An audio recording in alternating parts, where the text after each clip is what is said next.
the last person to enter Jannah will be a person who will be in Jahannam. This man, the hadith says, will walk a step and fall a step, and the fire burn him a step. So he's in calamity. Every step he takes, he falls on his face, and the gush of the fire comes, and he screams in agony. So he says, Ya Rab, free me from this fire, for its flames have burnt me, and its fumes suffocate me.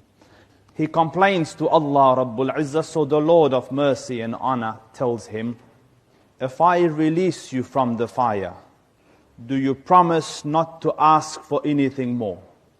So he says, bi'izzatik ya Rabb, by your honor ya Rabb, I swear, you take me out of here, I won't ask for another thing. So the Dhul Arsh al-Majid and Fa'alul lima yurid takes him out of Jahannam.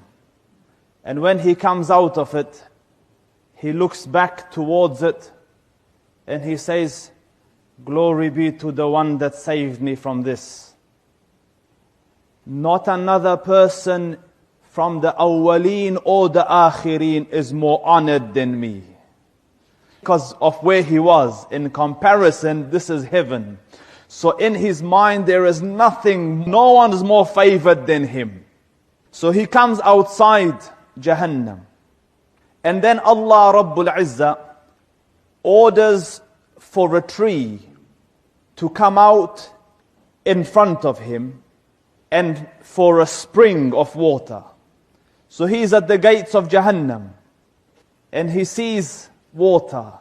And understand there's no water in Jahannam. May Allah save me and you from Jahannam. وَإِن يَسْتَغِيثُوا يُغَاثُوا بِمَاءٍ كَالْمُهْلِ يَشْوِي الْوُجُوهِ. And anytime they ask for a drink, they are given a water that burns the face as you drink it. So water is a rare commodity. So when he sees water, he longs for it. But he's promised that he can't ask for anything more. And one of the hadiths says, Ya Rab, oh Allah, not wanting to ask, but at the same time it's too tempting. So then he says, Ya Rab, take me close to that tree and that water, so that I might sit under its shade and drink from its water. So Allah Rabbul Izzah says, Ya ibn Adam, ma aghdarak, O son of Adam, how would you break your word? Didn't you promise me that you wouldn't ask for anything anymore? So the hadith says Allah Rabbul Izzah excuses him because he's been shown something that he has no patience towards. There's no way he could hold back. Allah Rabbul Izzah knows. So when he goes under the tree and drinks from its water and enjoys its shade, another tree bigger and better comes out in front of him near the gates of Jannah, and the stream is running alongside it.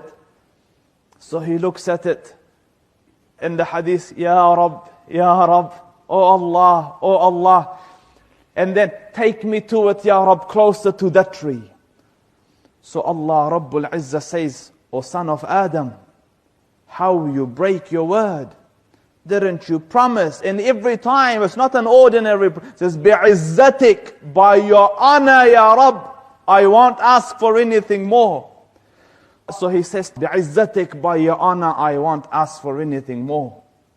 So Allah Rabbul Izzah takes him to that tree. It is by the gates of Jannah.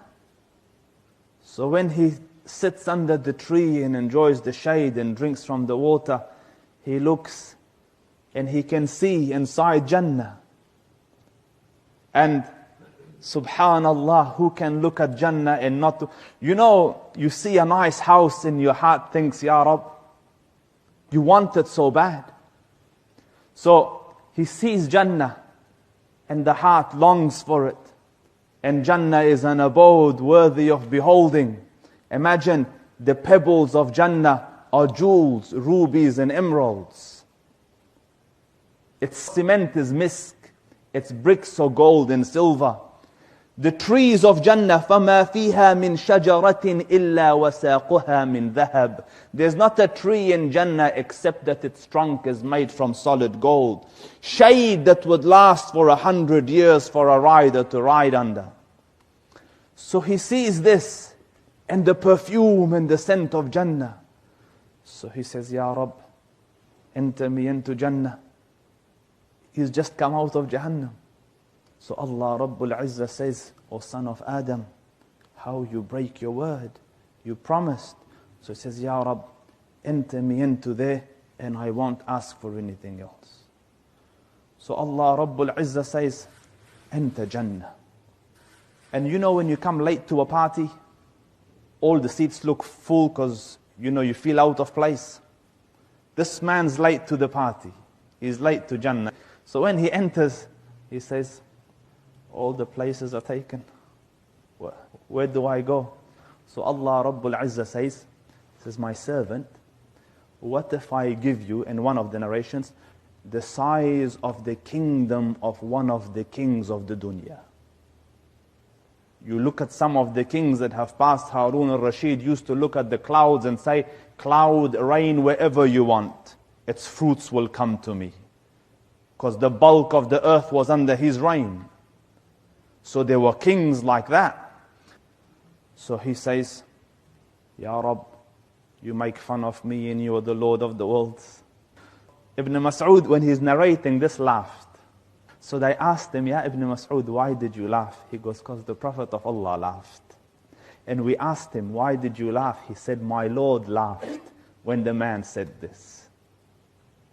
So Allah Rabbul Izzah, after he laughs, he says, for you was that granted, the size of one of the kingdoms or the size of the earth.